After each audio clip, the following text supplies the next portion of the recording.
शेतकरी मित्रांनो, तुम्ही पण 2026 मध्ये मिरची आणि अद्रक लागवडीचा विचार करताय, तर हा व्हिडिओ खास तुमच्यासाठी. तर नमस्कार शेतकरी मित्रांनो, स्वागत आहे तुमचं BSc ॲग्री फ्युचर या YouTube चॅनलवरती. शेतकरी मित्रांनो, तुम्ही पण मिरची आणि अद्रक लागवड करायची त्या अगोदर तुम्हाला त्यामध्ये एक भेसळ डोस घ्यायचा आहे. भेसळ डोस घेत असताना त्या अगोदर तुम्हाला त्यामध्ये शेणखत टाकायचं. शेणखत हे तुम्हाला एकरी 10 ट्रॉल्या घ्यायचे. शेणखत घेतल्याच्या नंतर त्यामध्ये तुम्हाला रासायनिक खताचा भेसळ डोस घ्यायचा आहे. ते घेत असताना त्यामध्ये तुम्हाला 9-24-24 किंवा 8-21-21 च्या एकरी 2 बॅग वापरायच्या आहे.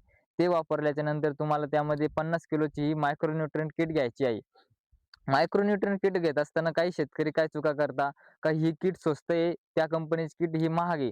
तर ही चूक करत असताना त्यामध्ये तुम्हाला एक गोष्ट लक्षात ठेवायची, की मायक्रोन्यूट्रिएंट किट घेत असताना जी स्वस्त किट असते, त्यामध्ये मॅग्नेशियम हे जास्त प्रमाणात असतं. तर मॅग्नेशियम आपल्याला जास्त नकोय.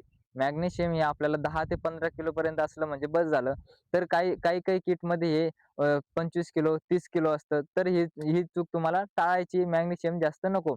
तेच घेतल्याच्या नंतर तुम्हाला त्यामध्ये बायोझाईम किंवा G5 हे तुम्हाला 25 किलो घ्यायचे.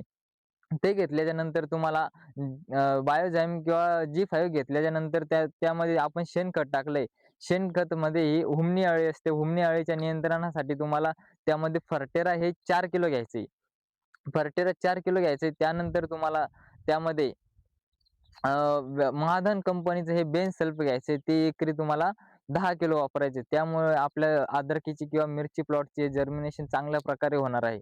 तर ही माहिती आवडली असेल तर आपल्या व्हिडिओला लाईक करा आणि अशाच महत्त्वपूर्ण माहितीसाठी आपल्या बेस ॲग्री फ्युचर या YouTube चॅनलला सबस्क्राईब नक्की करा. धन्यवाद.